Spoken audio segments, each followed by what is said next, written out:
અને હવે શ્રી ગુસાઈજીને પ્રગટ થવાનો સમય છે, એટલે મહાપ્રભુજી ચરણાટમાં જઈને બસ્યા છે. આ એ ચરણાટ દિવ્ય સ્થાન છે જ્યાં વામન ભગવાનના ચરણ છે, એટલે એને ચરણાદ્રી પર્વત કહેવાય. એક બટુક નામનો સંન્યાસી, એની પાસે એક વિઠ્ઠલનાથજીનું સ્વરૂપ છે, એની સેવા કરે છે. ગુસાઈજીને પ્રાગટ્યનો સમય થયો અને ત્યારે જ પ્રભુએ આજ્ઞા કરી કે હમણાં આ સ્વરૂપ લઈને મહાપ્રભુજીને પધરાઈ આવો. દોડતો દોડતો આવ્યો છે. નિસ્સાધન જનહિત કરવા શ્રીનાથ વિઠ્ઠલ આવ્યા. આ નિજજનોનો ઉદ્ધાર કરવા પધાર્યા છે. અનેક પ્રસંગ તમે જુઓ ને. એ ગુજરીબાઈનો પ્રસંગ જો પ્યાસી મરતી હતી અને ગુસાઈજીએ શ્રીનાથજીની જારીજી આપી દીધી. અરે અરે महाराज ये जारीजी छू जाएगी. अरे जारीजी तो दूसरी आ जाएगी, या के प्राण जाएंगे थोड़ी वापस आएगी. और अभी मेरे श्रीनाथ जी मुझको इसके अंदर दिखाई दे रहे हैं. મારા શ્રીનાથજી આની અંદર છે અને તરસ્યા છે, અને અત્યારે લેવડાવું તો મારા શ્રીનાથજીની જારીજી આપ મળે ભરાઈ. આવા પ્રગટ્યા પરમ દયા. અનેક આવા તો કેટલા પ્રસંગો ગામ. પેલા એક નિષ્કંચન વૈષ્ણવની વાર્તામાં આવે ને કે બધા જ આખો સંઘ ગામથી ગોકુલ ગુસાઈજીના દર્શન કરવા જતો અને પેલો ખેતરમાં કાપતો હતો ઝાડ ને. એને થયું કે આ ગુસાઈજીના દર્શન કરવા જાય, જો હું પણ એમની સાથે જાઉં તો મને પણ ગુરુદેવના દર્શન થઈ જાય. આવ્યા ને કહેવા લાગ્યા, હું તમારી ચાકરી કરીશ, તમારી સેવા કરીશ, મને પણ તમારી સાથે ગોકુલ લઈ જાઓ. બધાને થયું કે આટલો લાંબો રસ્તો, આટલા દિવસ લાગશે, કોઈ માણસ કામ કરવા વાળો હોય તો સારું, મદદ રહે. ઠીક છે, મારી જોડે ચાલ.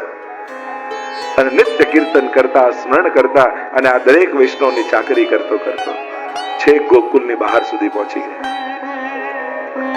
અને બધા જ વૈષ્ણવને થયું હવે ગોકુલ નજીક આવી રહ્યું છે કે તમે ગુસાઈજીને શું ધરશો? હું તો આ ધરીશ, હું આ સોનાની વસ્તુ ધરીશ, હું આ રેશમની વસ્તુ. બધાએ અનમોલ કિંમતી ભેટ ધરવા અમારે ગુસાઈજીને પ્રભુ ચરણ પાસે તો સર્વસ્વનું અર્પણ કરી દે. આવો ભાવ દરેકને એવો ઉત્સાહ ગુસાઈજી પ્રભુ ચરણની સન્મુખ જવું છે. ઉત્તમમાં ઉત્તમ પદાર્થ અંગીકાર કરાવે અને આ દૂર ઉભો જુએ. બધા ભાગ્યશાળી છે, ગુસાઈજીને ધરી શકે, પણ મારી પાસે તો કાંઈ નથી. અને ખાલી હાથે ગુરુ પાસે કેમ જાવ? અને બધા વૈષ્ણવ તો નીકળ્યા અને આ ત્યાં ને ત્યાં ઉભો રહી ગયો નગરની બહાર. અને બધા ગુસાઈજી પાસે આવ્યા. ગુસાઈજી બેઠકમાં બિરાજ્યા છે. કોઈ ઉપરણો ધરે છે, કોઈ શૃંગાર ધરે, કોઈ રેશમના વસ્ત્રો ધરે. અને પેલો વૈષ્ણવ ત્યાં બહાર બેઠો આંસુ સામે. એને થયું કે મારી પાસે કાંઈ નથી, શું ધરું? પણ ગુસાઈજી તો પરમ દયાળ છે, જે કાંઈ પણ રંચક ધરીશ પ્રેમપૂર્વક સ્વીકારી લેશે. બગીચામાં સુંદર ઉગેલા ફૂલો દેખાયા. ભાગ તો ગયો, એક ફૂલોને ચૂંટ્યા, એની માળા બનાવી અને થયું કે બીજું તો કાંઈ નહીં, પણ ગુસાઈજીને આ ફૂલો ધરીશ તો મારા ગુસાઈજી પ્રસન્ન થઈ. માળા બનાવી લઈને દોડ્યો છે. ધમ તો તાપ છે. થયું કે જો ધીરે ધીરે જઈશ તો કરમાઈ જશે આ તડકામાં ફૂલો, અને કરમાયેલી પુષ્પોની માળા કેમ ધરાશે? અને પેલો તો ભાગ્યો ખુલ્લા પગે, ધગધગતી જમીનમાં ગરમીમાં દોડી રહ્યો છે ગુસાઈજીને મળવા. અને ગુસાઈજીને આ બધાની ત્યાં વચમાં પેલો વૈષ્ણવ યાદ આવી ગયો. મારો એ સેવક નિષ્કંચન છે, કાંઈ નથી, પણ ધરવાની, સમર્પણ કરવાની એની ભાવના કેવી છે. અને બધાને મૂકીને ગુસાઈજી દોડ્યા. બધા તો જયરાજ આપ ક્યાં પધારો? અશ્વ પર સવાર થયા, લગામ ખેંચી, અહીંયાથી વૈષ્ણવ દોડે, ત્યાંથી ગુસાઈજી પધારી રહે. અહીંયા તો ભેટ છે. તો મર્યાદા માર્ગમાં દક્ષિણા હોય, આ હોય, અહીંયા તો જીવનો સ્વીકાર કરે છે. આવા ગુસાઈજી પરમ દયા. આવા તો અનેક પ્રસંગો કરેલા. કેવા જીવો આપના શરણે આવ્યા, પણ જે જીવ જાતિ હોય કોઈ રે, તેને તત્ક્ષણ સર્વે સુખ હોય. અને પેલા હંસને સ્વીકાર કર્યા, એને સ્મરણ કરાવ્યું, શરણાગત કર્યા ગુસાઈજી, અને એમની બુદ્ધિ એવી નિર્મલ થઈ ગઈ અને એમને થયું ગુસાઈજીના સેવક થયા તો સેવા વગર કેમ રહેવાય? અને આ દેહથી આપણે શું સેવા કરી શકવાના?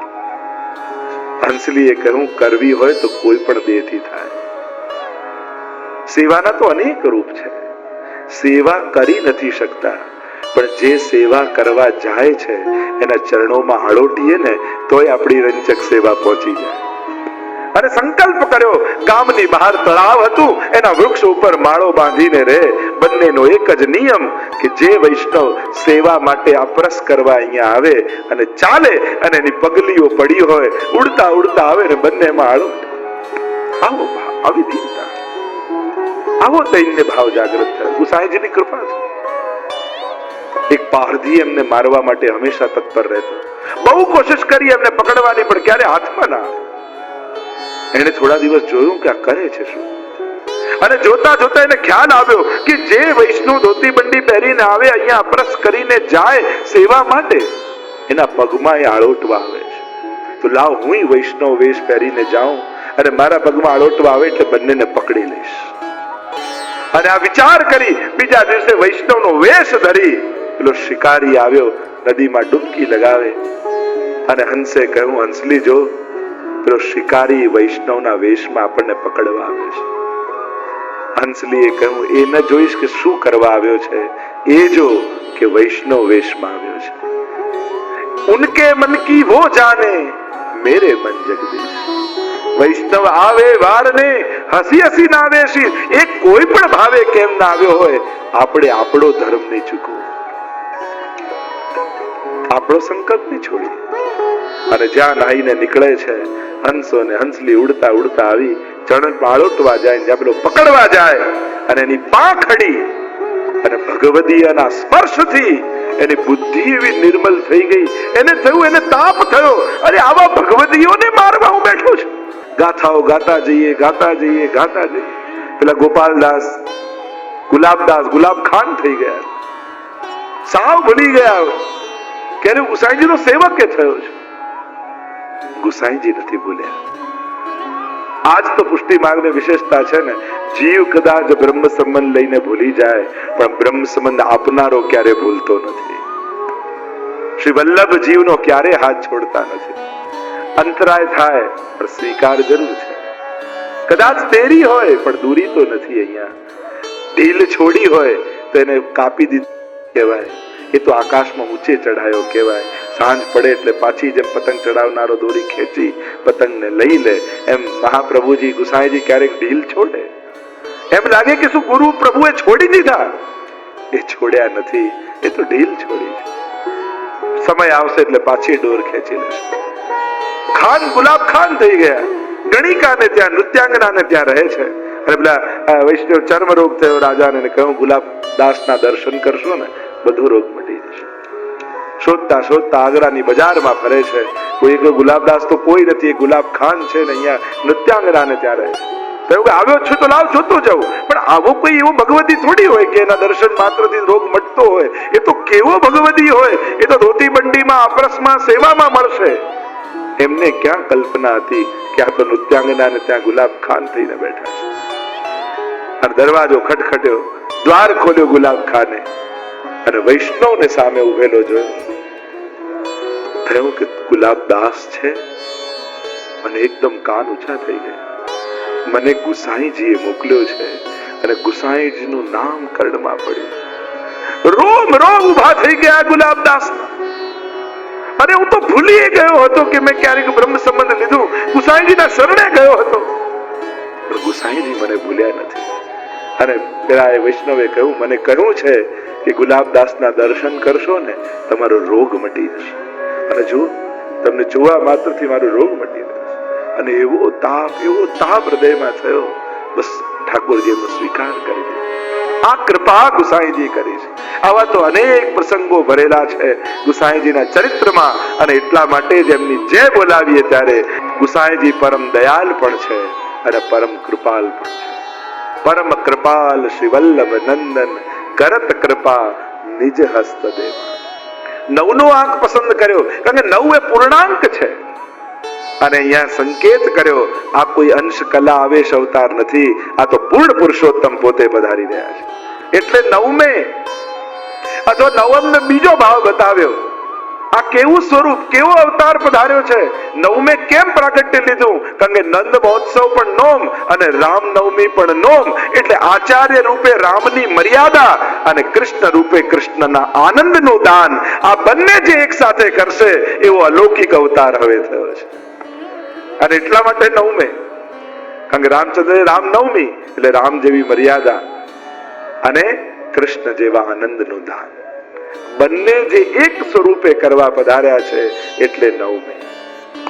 એક તો પૂર્ણાવતાર કહ્યું અને બીજું કહ્યું આ બંનેની બેલેન્સ થશે કે કૃષ્ણ જેવી લીલા પણ થશે, એવા આનંદનું દાન પણ થશે અને રામ જેવી મર્યાદા સંસાર આ બધાનો સ્વીકાર કરશે.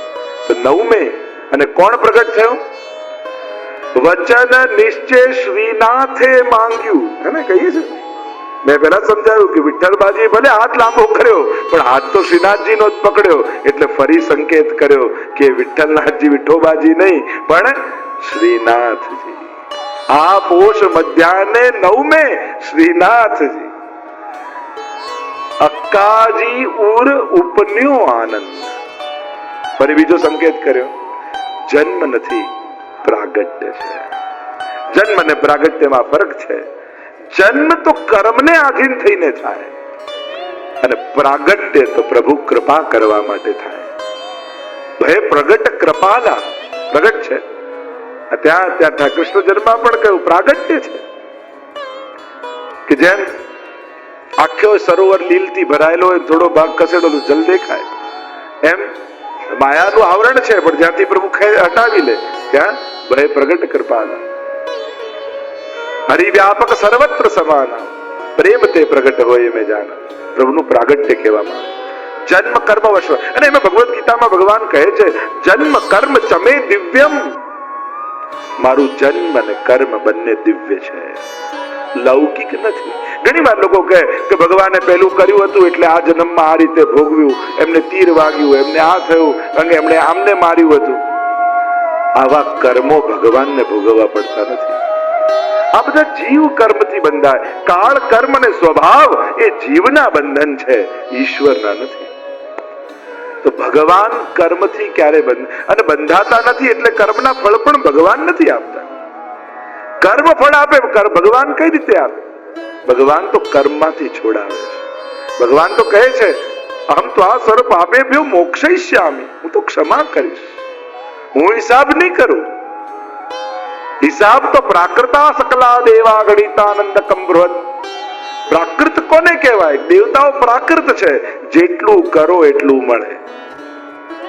આ પ્રાકૃતતા કહેવાય, આ વ્યવહારતા કહેવાય. પણ અહીંયા રાઈ જીતની સેવા કો ફલ માનત મેરુ સમાન. રાઈ જેટલી પણ કરી હોય તો મેરુ પર્વત જેવી કરે.